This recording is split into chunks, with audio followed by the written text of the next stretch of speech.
when Dino De Laurentiis saw this film completed, he was very bewildered.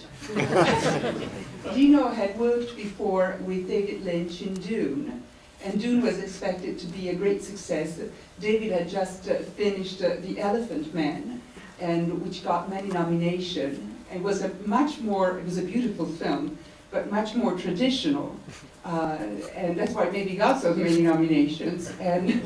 And Dino wanted to make Dune, was a bestseller book, and thought David would do something very unusual and strange because he has this, he's a painter too, as you can see in Blue Velvet and his other films. But Dune didn't work out the way Dino expected, but Dino became very close to David, who's very charming and very, as you can see it in his film, there's something childish about David. Dark and strange, but childish, naive, and he's very endearing. And so David wanted to do him a favor because David was so disappointed about the insuccess of Dune, and every director says scripts that can never be made because nobody finds them commercial. And he said, I'll give you $3 million and you do what you want. And the film shouldn't, the agreement was that the film wouldn't be longer than 2 hours, because no producer wants a film more than 2 hours. And the reason being that when they do screenings in the movie theater, they can program 5 or 6 showing. So they have audiences coming for 5 or 6 showing. If the film is longer, some people feel discouraged, and also there is less showing, so less money. So the agreement was, if you make a 2-hour movie, here's $3 million, you just go, do what you want. And we did, and we did Blue Velvet in total freedom. And but when he saw the film, Dino said, I called him up, and Dino said, first of all, I think he was terribly embarrassed, because Dino is very old now, but was already quite old, and he had been a friend of my dad and mom.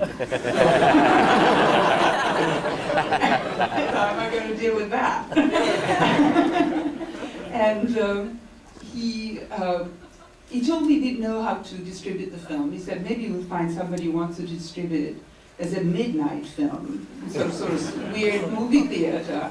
And then his nephew, Aurelio De Laurentiis, who works in Italy, showed it in Italy, and it opened in Italy like a sort of a semi-porno film. And we got lots of bad reviews, especially me. The film was presented as me desperate to have a career as my mother, who is Ingrid Bergman, the actress from Notorious and Casablanca. Desperate to be on screen, I would take my clothes off, I'll do porno, I'll just do anything to be in the movie. That's the way it was presented, and I was devastated. I went to school, and the nuns, and I had, when I did Blue Velvet, I was in my 30s, so I hadn't been in touch with my nuns for 20 years. But they got in touch with me after the film. They said that they called several mass, and they prayed for me every day for my redemption. I was working mostly as a model, and I'd just gotten myself at ICM, which also represented my mother at the time, so I was very happy.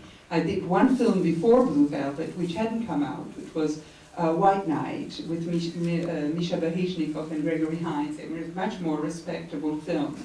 So ICM accepted me as an actress, and when they saw Blue Velvet on a private screening, they asked me to leave.